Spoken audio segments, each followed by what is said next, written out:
Could I all ask you to find seats, please?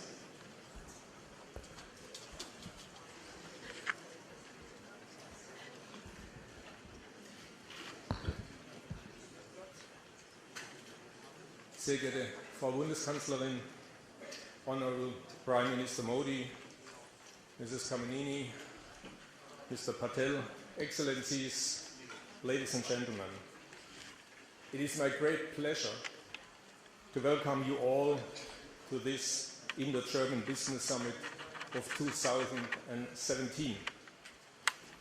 Dear Chancellor Merkel, dear Prime Minister Modi, thank you very much for supporting us in this business summit and giving us the honor of your presence. Dear Mrs. Khamenei, I'm looking forward and I thank you for the contribution to this summit that we hosted together, and also Mr. Patel, thank you very much, and we're looking forward to speak then after me. Ladies and gentlemen, things have changed quite a bit since we met 2 years ago in Hanover and in Delhi of 2015. I think it's fair to say that geopolitical uncertainties are rising and skepticism about globalization is worrying the business community in Germany. We are increasingly dealing with countries that are shutting off their markets. And for years, of course, we have taken globalization as something which we believed is granted to us. And now we see some of these beliefs at a risk. As German business community, we cannot be clear enough to say we want more, not less, global integration. We profit from globalization of market opening, and we strive to continue on this path together with India. We want to deepen our business ties with India because we believe that jointly we can improve things and jointly we can help the people in both countries. India is one partner which we follow very closely. With your current growth rates, you are one of the most interesting emerging markets in the world. And with your young population and the rising middle class, it is equally for us as production companies as for us as companies in the consumer market. As CEO of Voigt, I represent a company that had been doing business in India since 1911. We have our own sites and we are there with own manufacturing sites for 50 years. We have made important contributions to the Indian infrastructure and want to continue this way. And we consider us, as many of my colleagues from other German companies, we consider us as a truly Indian company. And I know from many of my colleagues that German business stands ready to invest even more in India. But for this, as we discussed during lunch together, it is important that we will jointly work on areas which need to be improved, areas which we as partners can improve, where preconditions for better market access can be improved, and all of this for more investments and more business on both sides. Mr. Prime Minister, we clearly see the progress India has made under your term. You try to bring down corruption through various initiatives, and you are preparing India for its digital age with your campaign, Digital India. You develop your cities under the Smart Cities program, a program where German industry is very interested. And we are looking forward, of course, to the big event of this year as we see the introduction of the GST all over India. Yet, please allow me to say, as always, more needs to be done. The cancellation of the Indo-German bilateral investment treaty makes especially the small and medium-sized German investor nervous. We all know that tension is not good for investments. Therefore, let us join forces in pushing together to reopen negotiation for the bilateral EU-India free trade agreement, including the investment protection portion, to ensure stable framework for future collaboration. Let us commit ourselves together to globalization and push together for ideal conditions for businesses in both of our countries.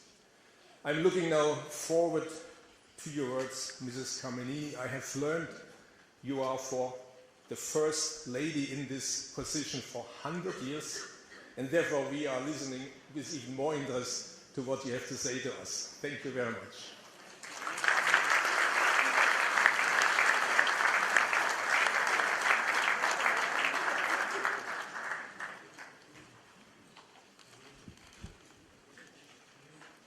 Honorable Shri Narendra Modi ji, the Prime Minister of India, Her Excellency Dr. Angela Merkel, Chancellor of the Federal Republic of Germany, my colleague Dr. Leonhard, who said such nice words, ministers, ladies, gentlemen, good afternoon. It's an honor for me to add my welcome on behalf of Indian industry to the Honorable Prime Minister Narendra Bhai Modi and Her Excellency Chancellor Merkel to this Indo-German Business Summit. Your personal encouragement and support is of immense value to industry on both sides. I take this occasion to compliment the Honorable Prime Minister for 3 outstanding years of reforms. Over the past 3 years, Indian industry has experienced major changes, and the results on the ground, accompanied by a surge in business confidence, are clear for the world to see. I would also like to thank Her Excellency Chancellor Merkel for her stewardship of the India-Germany economic engagement, and of course all that you do for the EU and your leadership. The present visit of our Honourable Prime Minister is a clear signal towards taking our bilateral relationship to a different dimension, and we from industry would play a positive role in taking this forward. The two leaders have been unequivocal in their support for globalization and for an open and engaged economy. The Confederation of Indian Industry was privileged to participate as a partner in the landmark visit of the Honorable Prime Minister to the Hanover Messe in 2015, when Make in India Lion was unveiled to the world. Since then, Make in India Lion has emerged as a dynamic symbol of the strengths of the Indian economy. Today, India is the fastest growing large economy in the world, with an average pace of growth of 7+% for the past decade. Higher growth will come, and it will come from diverse sources, including our infrastructure mission, the greater participation of women in the workforce, urbanization, and so on. The government has undertaken multiple reforms in direct and indirect taxation, fiscal management, and legislative framework. The Goods and Services Tax, GST, will be rolled out in just a month and will introduce huge efficiencies both for domestic and international trade. The ease of doing business has been taken up in mission mode by the central and state governments for facilitating investments and is actually bearing fruit. Besides Make in India, the government has launched Digital India for digital connectivity, Clean India for improving sanitation, Smart Cities for building 100 modern cities, and Clean Energy, just to name a few. These campaigns open up multiple new avenues for participation of German companies. India is now considered as among the top 5 priority countries by Germany. Growing two-way trade investments and partnerships in collaborative manufacturing, insurance, equipment supply, and technology transfer mark our engagement today. In addition, Germany has been a preferred attractive destination for Indian investment. A recent CII study of Indian companies operating in Germany finds that they gain access to high-quality technology, build innovation capability, and leverage Germany as a gateway to EU. The study shows that Germany is the second most attractive destination for Indian companies, but that was before Brexit, and all that might change. We would like to invite German companies to invest in India across our sunrise sectors, such as high-speed rail, new urban centers, ports, renewable energy, economic zones, etc. We are keen to learn from Germany about its successes in Industry 4.0 and replicate this in India. The cooperation of the two countries in small enterprises and especially in skills training also strengthens people-to-people connectivity for the development of India. I'd like to add that India last year added 3.7 million jobs to our workforce, and we plan on increasing this year on year for the next 7 years by 50% every year.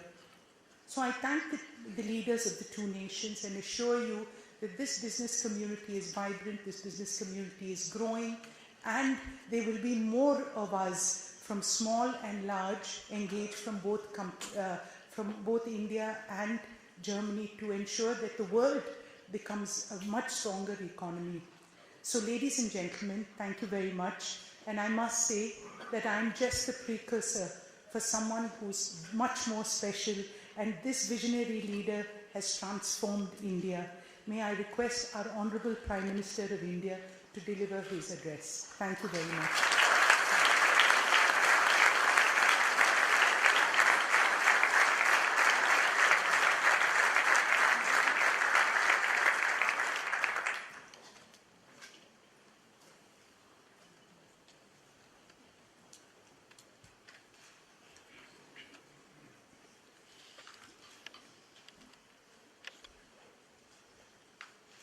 Her Excellency Dr. Angela Merkel,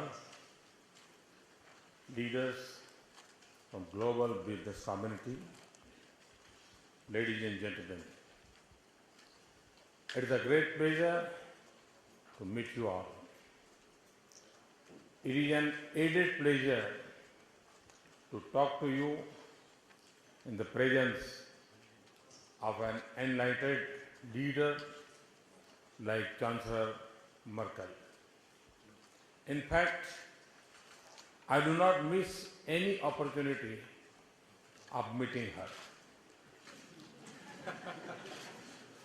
I particularly recall my interactions during my visit to Hanover Fair in April 2015.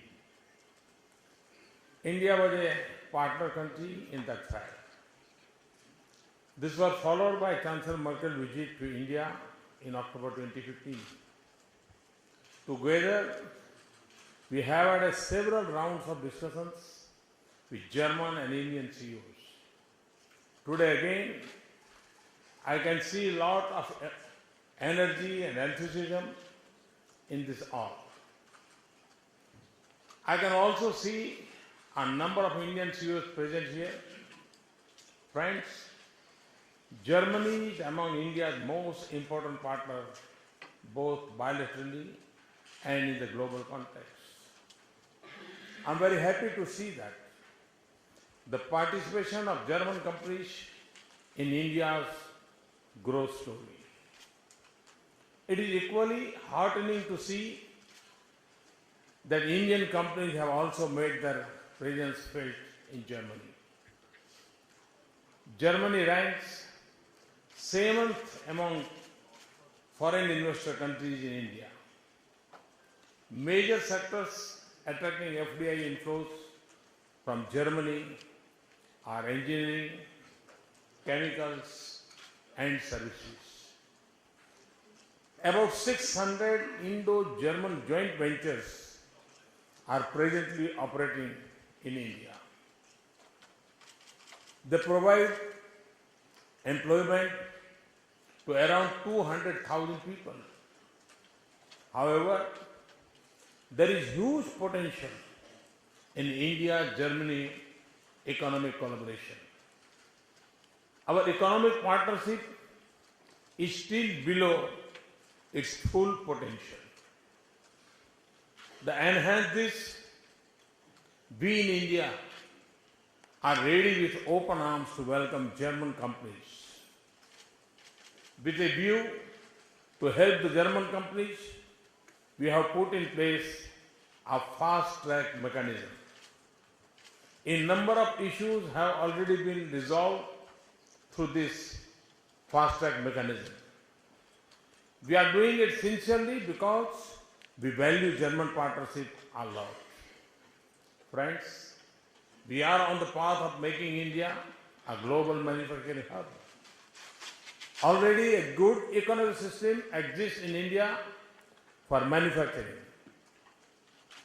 India already offers a globally cost-competitive manufacturing ecosystem, a vast group of skilled professionals with knowledge and energy, world-class engineering education base and strong R&D facilities, rise in GDP and purchasing power creating further growth in the domestic market, one of the most liberal FDI policy regime in the world, government's focus on easing the business environment further. Due to these strengths, as said by UNIDO, India is already the sixth largest manufacturing nation in the world. To make it better, we are working hard on various enablers. Through our Make in India initiative, we are committed to transform India as a major player in the global value chain. Prime motive is creation of jobs and narrowing the gap between affluent and lower sections of society. Make in India has already created a strong impact. Germany is contributing in a big way in the success of Make in India. Particularly, India's participation as a partner country in the Hanover Fair has given a big boost to Indo-German partnership. During the Hanover Messe, specific areas of collaborations were mutually identified. This included manufacturing, skill development, railways, cleaning of rivers, renewable energy, education, science and technology. In addition, we are also implementing a strategic market entry support program since September 2015. It is called MIIM, Make in India Mittelstand. This is mainly to assist German Mittelstand companies in entering the Indian market. The MIIM program has been offering a wide range of business support services. The initiative has resulted in growing interest of German companies in India. The outcomes are that in this short period, 83 companies expressed interest to join the program. 73 companies have enrolled as official members. 47 are at advanced stage of investment implementation. Another ongoing and very successful program between India and Germany is the Indo-German Managers Training Program. This is for advanced training for business executives, especially from Indian SMEs. The program has resulted in increased investments, creation of new joint ventures, and increased B2B contacts between the two countries. Over 500 Indian managers have benefited by this program so far. In addition, there is a good weather already existing. Some examples are that Bosch, Siemens, BASF and SAP have started specific R&D operations exclusively in India. Mercedes-Benz India inaugurated its second manufacturing facility in Chakan in July 2015. This will double the plant capacity to 20,000 units per annum. For our efforts, we have also received good global recognition. I would like to mention some of them. India remains a bright spot in the subdued economic landscape across the world. India has emerged as the fastest growing major economy the last 3 years with GDP growth rate of over 7%. We have moved up to 32 places in last 2 years in the Global Competitiveness Index of the World Economic Forum. This is the highest for any country.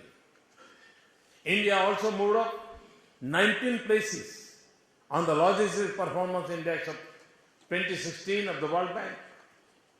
We have also moved up 16 places on the Global Innovation Index of WIPO in 2016.